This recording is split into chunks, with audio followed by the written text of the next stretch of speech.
अपराध मुक्त प्रदेश बनाने के लिए सीएम का सख्त संदेश।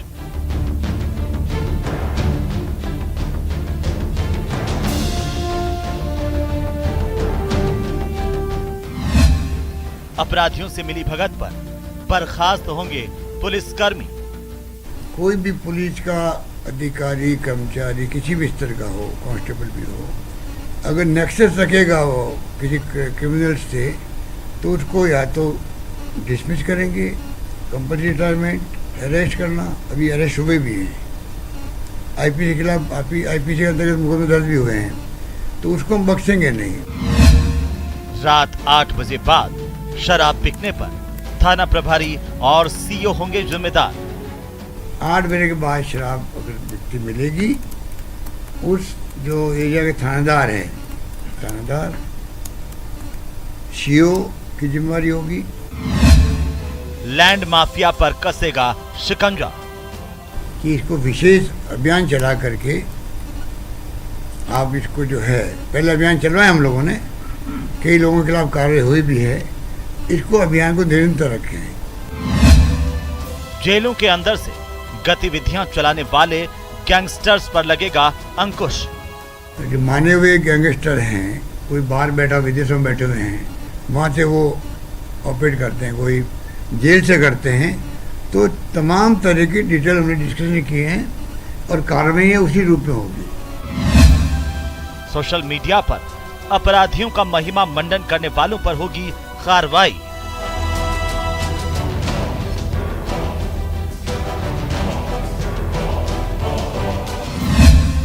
क्राइम कंट्रोल की तैयारी।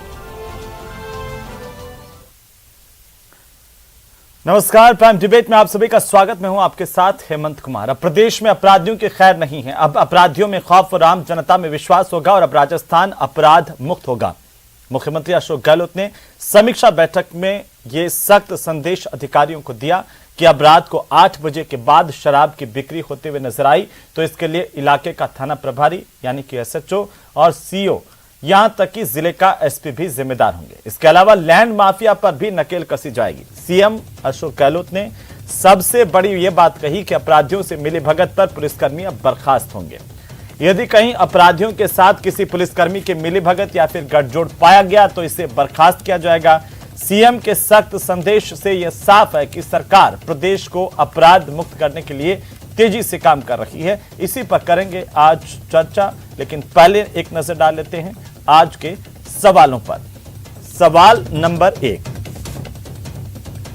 मुख्यमंत्री की सख्ती के बाद क्या अब प्रदेश अपराध मुक्त होगा?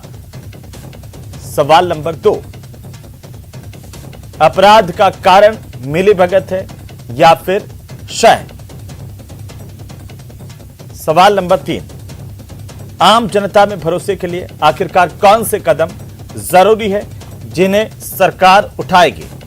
इन्हीं सवालों को लेकर के आज करेंगे चर्चा। हमारे साथ एक खास पैनल मौजूद है और सबसे पहले मैं आज के मेहमानों से आपका परिचय करवा दूं।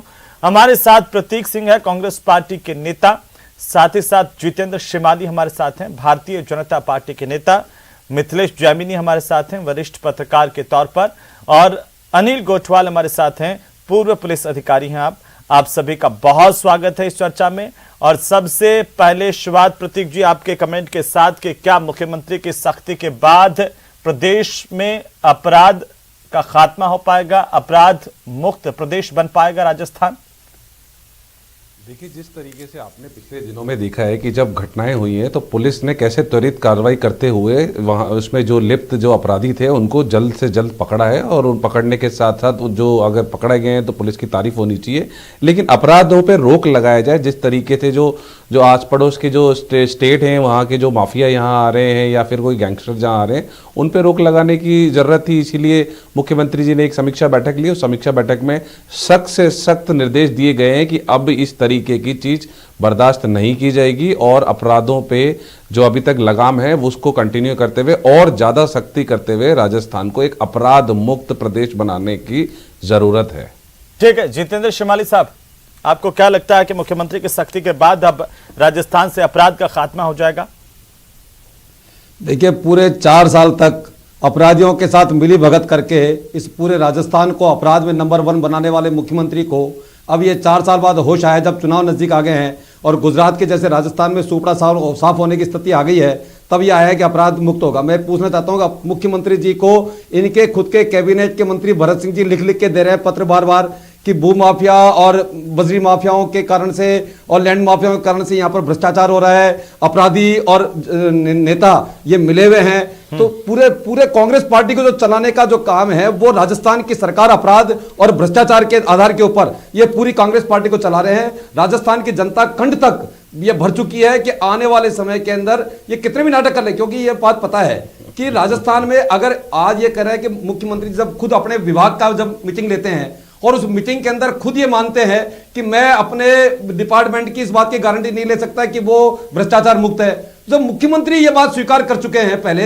कि मेरे स्वयं के उनके डिपार्टमेंट के अंदर भ्रष्टाचार चरम सीमा पे है और उनके सामने अधिकारी और कर्मचारी ये कह रहे हैं कि हाँ साहब हमारे डिपार्टमेंट में अपराध भ्रष्टाचार होता है, तो यहां पर ये सारे खोखले वादे और झूठे स्टेटमेंट देने से कुछ नहीं होगा। राजस्थान की जनता इस बात को मान चुकी है कि पूरे राजस्थान के अंदर लॉ एंड ऑर्डर की स्थिति बिल्कुल शून्य हो गई है और आने वाले समय में आप देख लीजिएगा कि ये जो लगातार थाने में जाकर के एसएचओ को मार रहे हैं, एसएचओ आत्महत्या कर रहे हैं, ये जो स्थितियां बनी है पूरे राजस्थान में ऐसा होता नहीं था। एक भी दिन ऐसा नहीं जाता है जहां पर पूरे प्रदेश के अंदर 4 या 5-7 महिलाओं के साथ में बलात्कार की घटनाएं नहीं होती।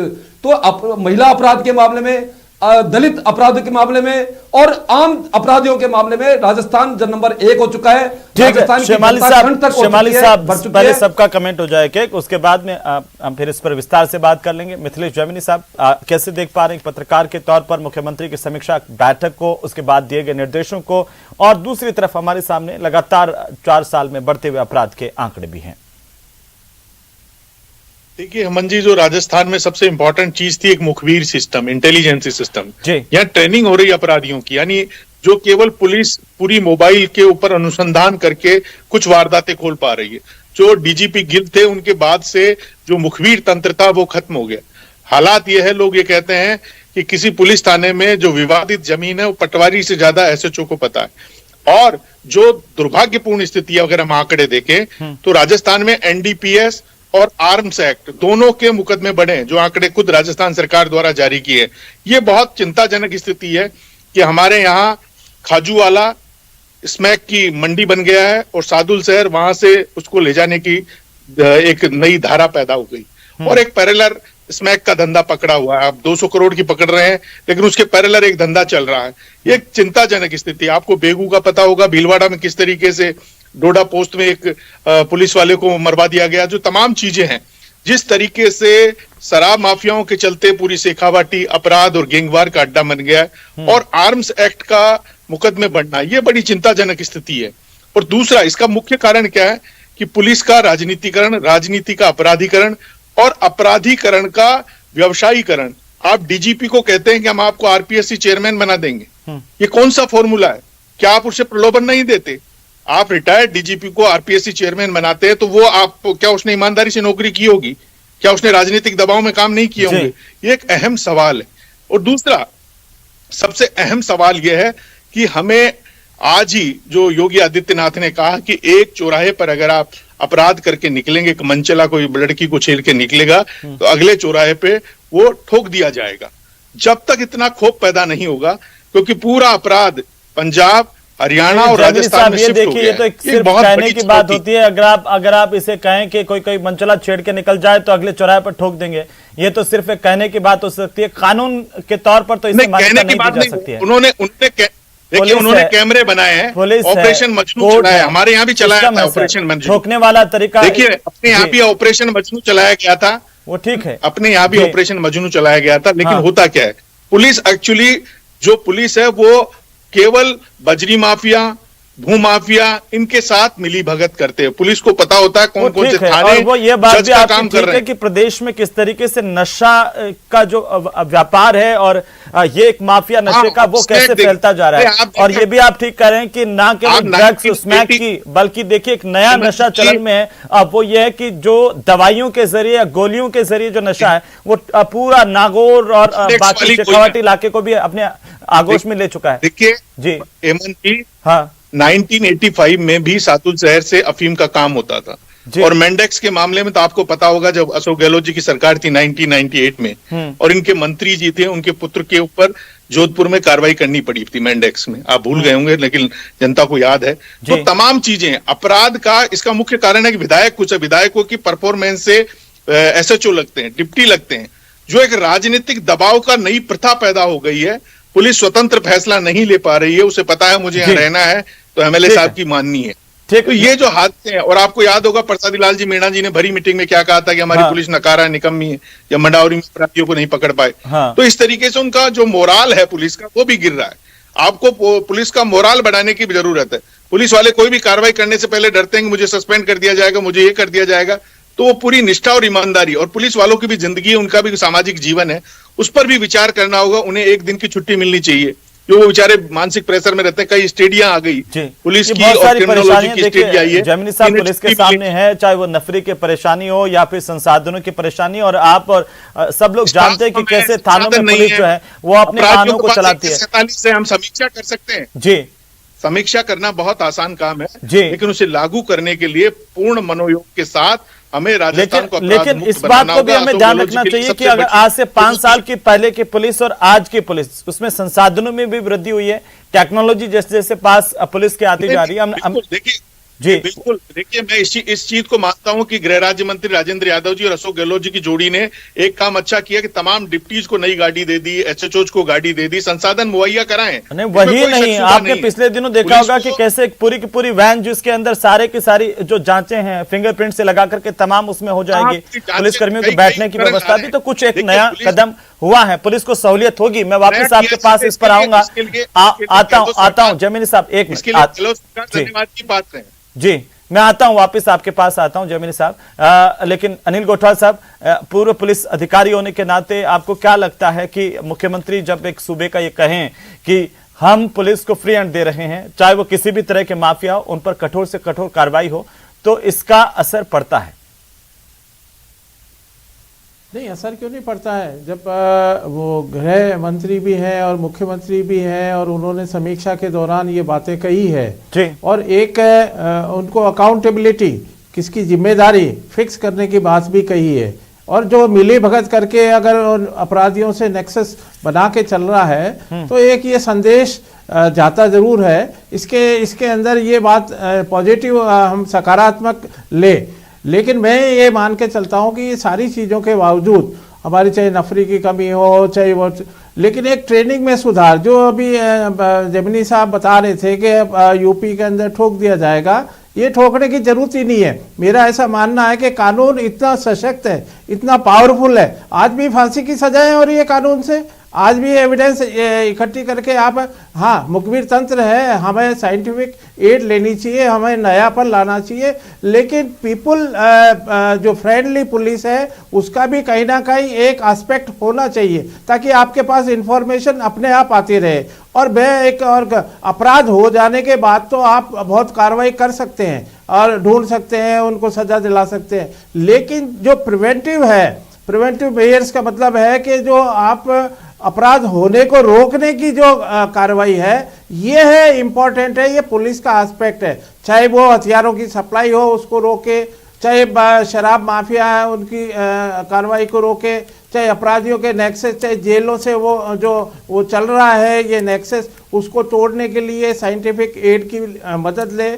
और मैं ये कह रहा हूँ कि पूरे राजस्थान के अपराधियों का एक रिकॉर्ड बना के अगर निकालें, को आज भी कई अदालतों से वारंट के तहत वारंट बेल जंप किए हुए पकड़ में नहीं आ रहे, उनके खिलाफ ड्राइव अभियान चलाना चाहिए, उनके खिलाफ, ताकि उनको पकड़ा जाए, उनको जेलों में बंद किया जाए, उनको बुक किया जाए, ताकि हाँ एक और है कि हमारी पुलिस की प्रेजेंस, चाहे वो हमारे चौराहों के ऊपर हो, चाहे माल के अंदर हो, चाहे स्कूलों के सामने हो, चाहे पब्लिक स्थान के ऊपर हो, ये एक जो है ये पुलिस का काम ही ये है, ताकि अपराधियों में भय तो तब होगा कि जब आप अपराध करने से पहले ही उसको बिठा दोगे, तो पड़ोसी भी आपको इन्फॉर्मेशन देगा कि हाँ साहब यहाँ पर आज रात को कुछ लोग बाग आए थे, संदिग्ध अवस्था में है, ये इन्फॉर्मेशन, और उनका अपराध लेके क्यों नहीं आप उनको तड़ीपार कराते हो, क्यों नहीं आप उनको बुक करते हो,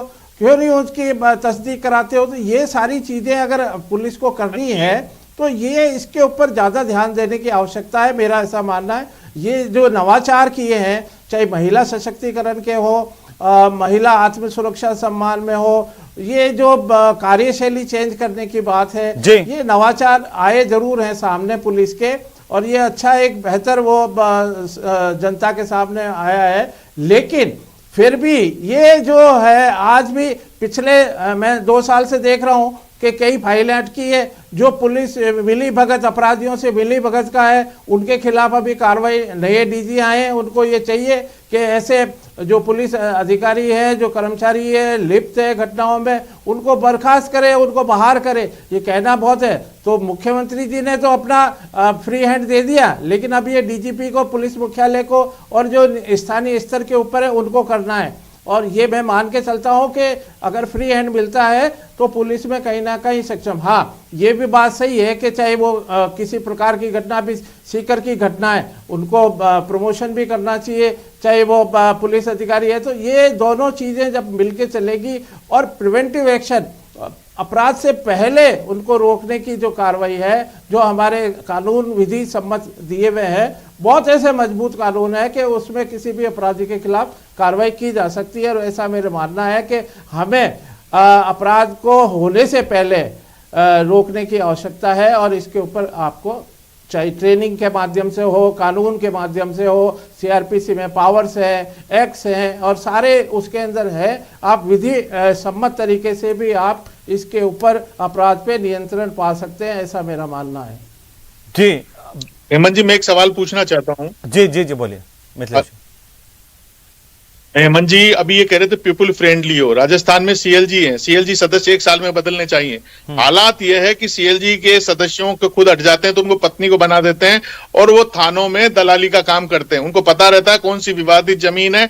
ये सिस्टम को सुधारने की जरूरत है, पीपुल फ्रेंडली। और आज ही आपने पढ़ी होगी भरतपुर की घटना कि एक जज को ये कहना पड़ा कि उन्होंने कह दिया कि हमारे जुरिडिक्शन में नहीं आता था 2 साल बाद, वो भी बलात्कार के मामले में। जबकि दो बार रेप की पुष्टि पुलिस की जांच में हो चुकी, उसके बावजूद एफआईआर पेश कर दी।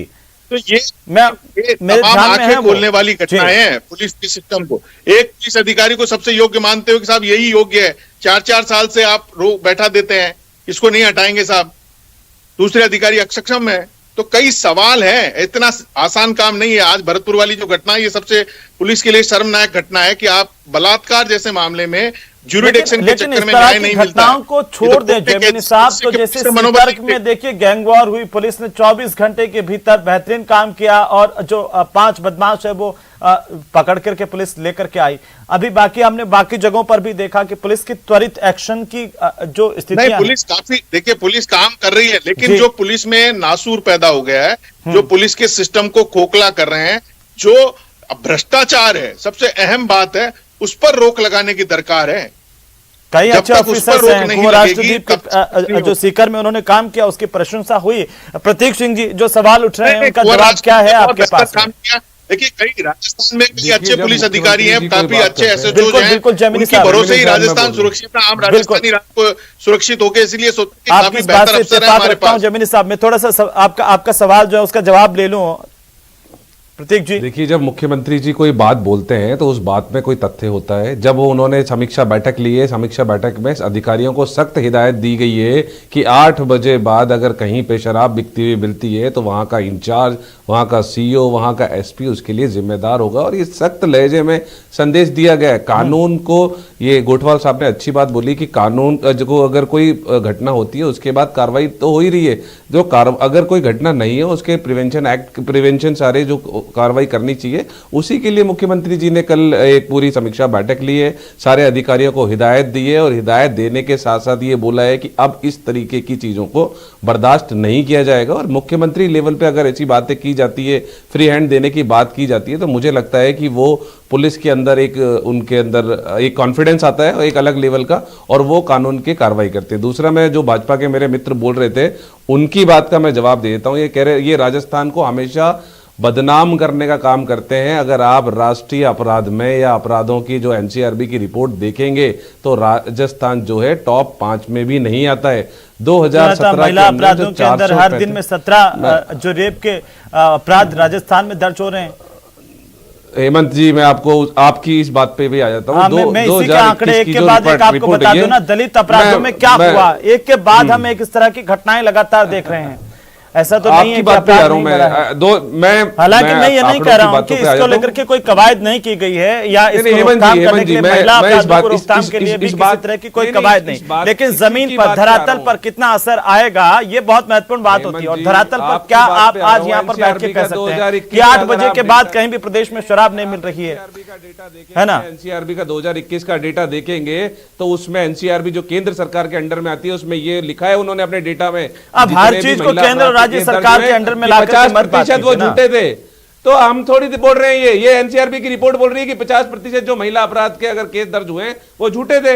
ये हम नहीं बोल रहे, एनसीआरबी का डेटा बोल रहा है, हम थोड़ी बोल रहे हैं। तो अगर आप केसेस की बात करेंगे जो सच्चे केसेस हैं तो आप टॉप जो 10 से जो राज्य हैं जो पूरे, अच्छा एक बात का जवाब भी नहीं आएगा। एक बात का जवाब रिकवरी की बात करिए। एक सेकंड हेमंत जी, एक सेकंड ना, एक सेकंड। अपहरण होते हैं, महिलाओं के अपहरण होते हैं। महिलाओं के अपहरण में राजस्थान जो रिकवरी होती है उसमें राजस्थान नंबर 1 पर है, उत्तर प्रदेश में 50% ही है, हमारे यहाँ पे 92-93% रिकवरी होती है जो अपहरण होते हैं। तो आप पुलिस अपना काम कर रही है, लेकिन और अच्छे तरीके से पुलिस अपना काम करे और सख्ती से अपना काम करे, उसी के लिए दिशा निर्देश दिए गए। और श्रीमाली जी जो बोल रहे थे जनता त्रस्त हो गई है, तो अभी सरदार शहर के उपचुनाव में इनको बता दिया कि जनता उपचुनाव पर बात हम कल पूरे दिन भर कर चुके हैं। मैं थोड़ा सा रोकना चाहूंगा। आज हमने ये सवाल दर्शकों से पूछा था कि सरकार की सख्ती के बाद क्या राजस्थान में अपराध के आंकड़े कम होंगे, क्या अपराध पर लगाम लग पाएगी, अपराध को रोकने में सफलता मिलेगी। तो प्रदेश के 82% जो दर्शक हैं हमारे, उन्होंने ये कहा है, 82% लोगों ने कहा कि हाँ आंकड़ों में कमी आएगी, अपराध को रोकने में सफलता मिलेगी। बाकी के 18% इससे सहमत नहीं है।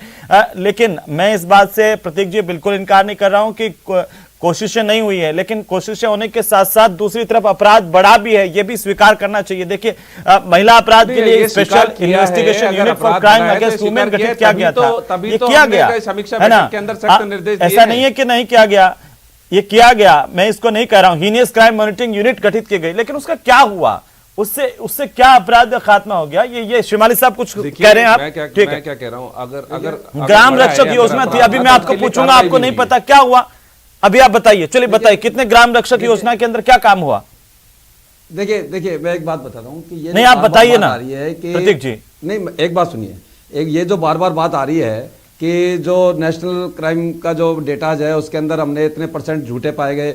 मैं बताऊं, अभी आपने थोड़ी देर पहले आप कह रहे हो झूठे, जब पुलिस की इन्वेस्टिगेशन में आप किसको झूठा मान रहे हैं? क्या झूठा मानते हैं? मैं अभी जैमिनी साहब वही बता रहा हूं, जैमिनी साहब जो भरतपुर की घटना का जिक्र कर रहे थे, ये तो सोचने को मजबूर करती है ना। इसको आप कैसे जस्टिफाई करेंगे प्रतीक जी? मैं एक बात बताऊंगा, ये तो बार बार बात आ रही है कि साहब इतने % मामले झूठे पाए जाते हैं, एफआईआर लग गई है। 2 बार अपराध बलात्कार होने के बावजूद एफआईआर इसलिए लगा दी जुडिक्शन को लेकर के, तो वो जो डेटा जाएगा उसमें तो डेटा में तो ये आएगा एफआईआर लग गई। यानी पुलिस जो है यहाँ पर पुलिस पूरी तरह से राजनीतिकरण हो गया है। श्रीमाली जी ये बता दें डेटा कैसे रिकॉर्ड होता है, डेटा कैसे रिकॉर्ड होता है ये तो बता दीजिए। क्या प्रोसेस है डेटा रिकॉर्ड करने का, ये तो बता दीजिए। डेटा रिकॉर्ड करने का क्या प्रोसेस है?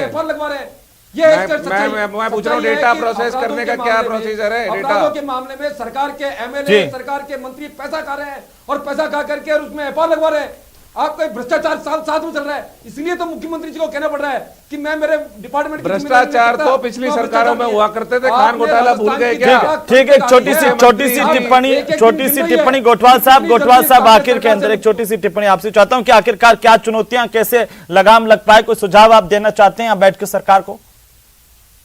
देखिए फ्री हैंड का जो जहाँ तक मामला है, तो फ्री हैंड का मतलब ये नहीं है कि आप किसी को भी कोई कार्रवाई कर दो। आप कानून सम्मत, विधि सम्मत, आप जो पुलिसकर्मी हैं उनको ट्रेनिंग दीजिए, उनको आप कानून का सबक पाठ पढ़ाइए, उनको साधन सुविधाएं मुहैया कराइए। एक जो नफरी की कमी है और वो उसको आप टाइमली अगर उसको पूरा कर देंगे तो जो 12-12, 18-18 घंटे काम करने का जो लोगों को वो SHO को और पुलिस को मिल रहा है, लेकिन जो एक अपराध के साथ गठजोड़ कुछ पुलिस के लोगों का होता है उसको भी तोड़ने की जरूरत है। और जो जेमिनी साहब ने पॉइंट उठाए थे वाजिब है, उम्मीद करते हैं कि सरकार इस पर ध्यान देगी। बहुत शुक्रिया फिलहाल हमारे साथ आप तमाम मेहमानों का जुड़ने के लिए और आज की चर्चा के लिए। कुल मिलाकर के मुख्यमंत्री की ओर से ये एक संदेश देने की जरूर कोशिश की गई है कि आने वाले दिनों में अपराध का खात्मा होगा। उम्मीद की जानी चाहिए कि राजस्थान पुलिस का जो स्टेटस है उसमें भी बदलाव होगा, छवि अच्छी होगी और